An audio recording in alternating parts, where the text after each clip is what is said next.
पुढच्या बातम्यांकडे वळूया। शिर्डीतील जमीन व्यवहार आणि सावकारकी या प्रकरणामध्ये अशोक खरात यांची चौकशी सुरू आहे। पोलिसांनी खरात व्यवहारातील साक्षीदार आणि जमीन मालकाची समोरासमोर चौकशी केली। चौकशी दरम्यान अशोक खरात साक्षीदारांवर चिडल्याची माहिती सूत्रांनी दिली आहे। तसंच मला जमिनीच्या प्रकरणामध्ये मुद्दाम अडकवलं जात असल्याचा आरोप करत खरात संतापल्याचं समोर आलं। दरम्यान व्यवहारामध्ये फसवणूक आणि अवैध सावकारीचे आरोप खरात यांनी फेटाळल्याची माहिती सूत्रांकडून मिळते। अशोक खरात याची 5 दिवसांची पोलीस कोठडी उद्या संपतेय। शिर्डी पोलीस उद्या त्याला राहता न्यायालयामध्ये हजर करणार आहेत। यावेळी पुन्हा पोलीस कोठडी मिळते की न्यायालयीन कोठडी हे बघणं महत्त्वाचं आहे।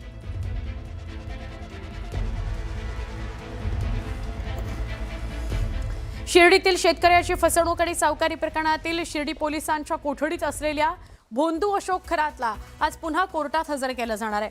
गेल्या 4 दिवसांपासून या भोंदू अशोक खरात आणि त्याला मदत करणाऱ्यांची कसून चौकशी शिर्डी पोलिसांनी केलेली आहे। फरार असलेल्या कल्पना खरात विषयी मात्र त्याने काहीही माहिती शिर्डी पोलिसांना दिलेली नाही, तर चौकशीतही सहकार्य करत नसल्याची माहिती आहे। आज राहता न्यायालय या भोंदूला पोलीस कोठडी देतं की न्यायालयीन कोठडी हे बघणं महत्त्वाचं आहे।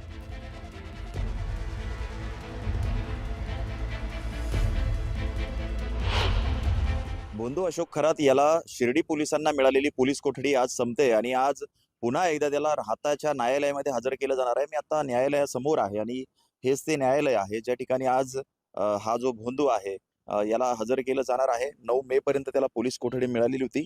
शिर्डीतील जो शेतकरी आहे त्याची जमीन आणि सावकारीच्या प्रकरणामध्ये हा भोंदू जो आहे तो गजाआड झालेला आहे। गेल्या 4 दिवसापासून त्याची कसून चौकशी जी आहे ती पोलिसांकडनं सुरू आहे आणि 2-3 दिवसामध्ये त्याच्याकडनं अनेक प्रश्नांची उत्तरं मिळवण्याचा प्रयत्न खरं तर पोलिसांनी केला, मात्र तो सहकार्य करत नसल्याचं चित्र जे आहे ते बघायला मिळतंय। आणि काल प्रभाकर गुंजाळ किंवा इतर जे साक्षीदार ज्यांनी साक्षीदार म्हणून या सगळ्या व्यवहारात केलेल्या होत्या यांची एकमेकांच्या समोर सगळी चौकशी करण्यात आली। त्यावेळी तो त्यांच्यावरती चिडल्याची देखील माहिती आहे। मुद्दामहून मला अडकवण्याचा प्रयत्न या सगळ्या प्रकरणात केला जात असल्याचा आरोप जो आहे तो अशोक खरात करतोय। आणि दुसरीकडे कल्पना खरात जी आहे ती 31 मार्च पासून अजूनही फरार आहे।